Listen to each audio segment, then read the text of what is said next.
This video has been generated to be a guideline for the conversational programming of the Fagor 8055 MC control.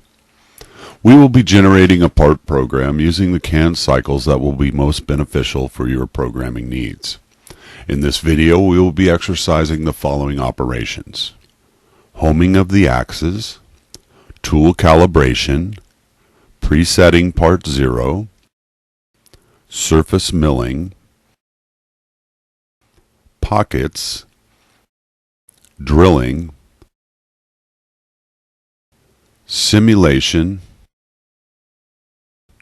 and file maintenance. After the completion of these operations, you will begin to understand all the steps that are necessary in programming the Fagor 8055 MC CNC control.